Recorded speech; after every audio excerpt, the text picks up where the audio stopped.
Hello, my name is Tori Grabnell, and today we'll be discussing the case study of Miss Judith Anderson. Miss Judith Anderson is a 65-year-old lady who was admitted to the ED after she tripped over her walking frame at home and was not able to get up. Past medical conditions include a history of atrial fibrillation, hypertension, non-insulin dependent diabetes mellitus or NIDDM, and early stage of chronic kidney disease or CKD. She has regularly seen her GP to monitor her renal functions. Her NIDDM was diagnosed 2 years ago and recently required a dosage change to insulin injection only. Medications we'll be giving to Ms. Anderson include insulin glargine, which is a long-acting insulin. It regulates glucose metabolism. It lowers the blood glucose levels by stimulating peripheral glucose uptake, especially by skeletal muscles and fat, by inhibiting hepatic glucose production, used for type 1 and 2 diabetes.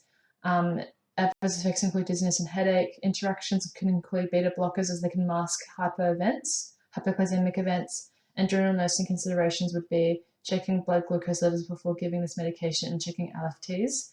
Heparin is an anticoagulant. It combines with antithrombin AT3 and stops inactivation factor XA. It's used to thin out the blood and prevent blood clots. Adverse effects include hemorrhage and hypokalemia. Drug-drug interactions include penicillins, ibuprofen, aspirin can increase bleeding. General nursing considerations would be checking LFTs, full blood count, and a PTT. Fluoxetine is a penicillin, it's a narrow-spectrum penicillin that acts by inhibiting the synthesis of bacterial cell walls. It's not active against gram-negative Babesia or MRSA. It's used for bacterial infections. Adverse effects is for hypersensitivity such as rash and fever and headache. Interactions, drug-drug interactions include aminoglycosides, which are not compatible with this medication, and can affect stability of anticoagulants. Nursing considerations would be hypersensitivity and checking white blood cells. Ondansetron is a 5-HT3 receptor antagonist. It works at blocking the actions of serotonin in the part of the brain that causes nausea and vomiting. Used to prevent nausea and vomiting. Adverse effects include it can affect heart rhythms such as tachycardia, headaches and drowsiness. Drug-drug interactions would be tramadol, which could decrease the anesthetic effect of tramadol. Nursing considerations would be to monitor heart rate and possibly order an ECG if they've had any history of arrhythmias. Lastly, we've got entoterol, which is a beta blocker antihypertensive. It reduces body responses to adrenaline. It's used for cardiac arrhythmias, hypertension, and angina. Caution with ventiperol, and they could cause potential diabetic loss control. Considerations would be checking blood pressure and heart rate before giving this medication. Processing information. So Judith has a history of atrial fibrillation, AF, and hypertension. Entoterol is a beta blocker medication that's used to treat hypertension arrhythmias such as AF. Beta blockers are used to manage hypertension by slowing down the heart rate and relaxing the blood vessels, which helps to reduce blood pressure. Adverse effects of this medication can include cardiac arrhythmias and edema.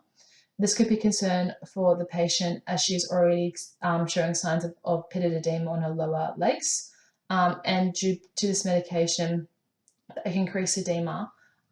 This could affect her blood flow to her legs and cause further decline for her overall health and well-being. Drug-drug interactions as well with this medication, so it can affect diabetic control and can mask hypoglycemic events. Judith is also experiencing non-insulin dependent diabetes mellitus and uses insulin glargine to manage her condition. On her recent pathology results, Judith's BGL is 12.8, meaning she is having a hypoglycemic event. Again, drug-drug interactions is beta blockers as they can mask symptoms of hypoglycemia, which could be a concern for her overall health and well-being. Judith is also using anticoagulants such as heparin due to her early stage of chronic kidney disease. Patients with chronic kidney disease are higher at risk of thrombotic conditions such as VT and DVT. Because of these increased risk factors, patients with chronic kidney disease usually require anticoagulation therapy for treatment or prevention of these conditions. Drug-drug interactions, again, penicillin can cause increased bleeding. With Judith's recent pathology results as well, has shown an elevated white blood count, which can potentially show that her body is fighting an infection, and that's why she's prescribed this penicillin to stop this infection. Adverse effects, it can cause potential kidney damage if on this antibiotic for long periods of time. And again, it's a narrow spectrum penicillin, which may not help to reduce her white blood count. And drug-drug interactions, again, may affect the stability of coagulation in anticoagulants. Identifying problems. So the use of heparin with fluxacillin can reduce cloaking mechanisms because penicillin prevents the effects of homeostasis of antithrombin, interferes with blood clotting abilities, and therefore leads to increased risk of bleeding in the urine and bruising. Another problem could be beta blockers can also interfere with glucose levels and mask hypoglycemic events. Indoterol is a beta blocker antihypertensive which can block the release of insulin and medication by interfering with nerve signals to the pancreas and lower production levels. This can in turn cause hypoglycemia, but because beta blockers can mask the symptoms of hypoglycemia because it blocks the effects of norepinephrine, signs can be missed.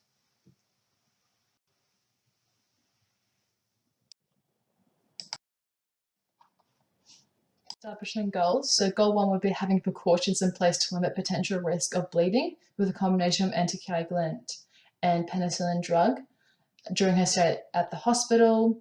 And goal 2 would be safe administration monitoring of both insulin glargine and with the combination of enterol to reduce the risk of hypokalemia event during her hospital stay. To take action. So actions to reduce increased risk of bleeding for Ms. Anderson with a combination of anticoagulants and antibiotic is to have a set of precautions in place before administering these drugs. So precautions such as reviewing patients' medical history, performing physical assessments such as vital signs, obtaining baseline coagulation, assess for adverse effects, assess for drug interaction, monitor for hypersensitivity, and monitor platelet count every 2 and 3 days throughout therapy. Safe administration monitoring of both insulin glargine with a combination of enterol to reduce the risk of hyperglycemic event.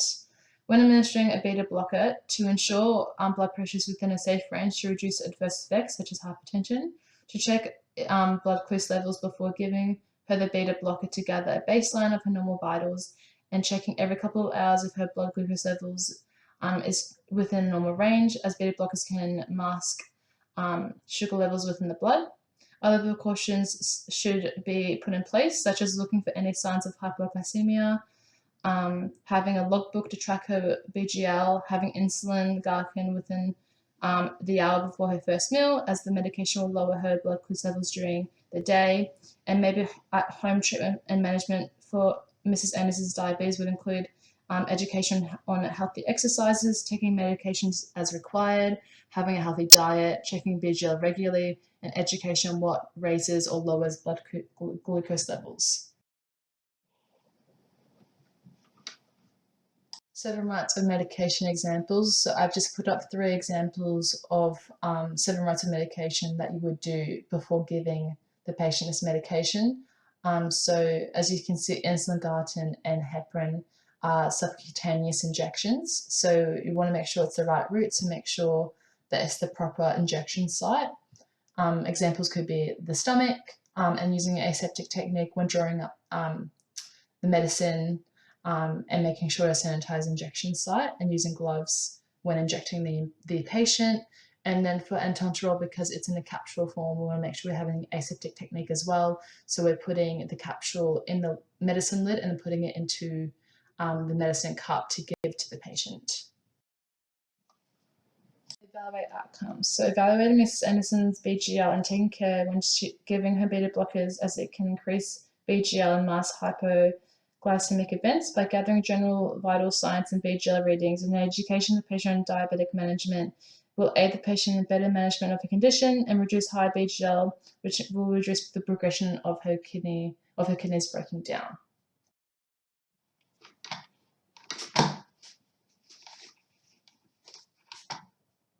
This is within the clinical reasoning cycle that I found difficult was evaluating the outcomes of my goals. I wasn't sure if I gave enough depth with my evaluation and didn't know how to expand my responses. Next time I'll spend more time evaluating my actions and possibly asking teachers for more guidance. Strengths within the reasoning cycle. that I found was collecting cues and processing information and relating it back to the patient. Throughout the slides, I made it priority to link the medications back to the patient.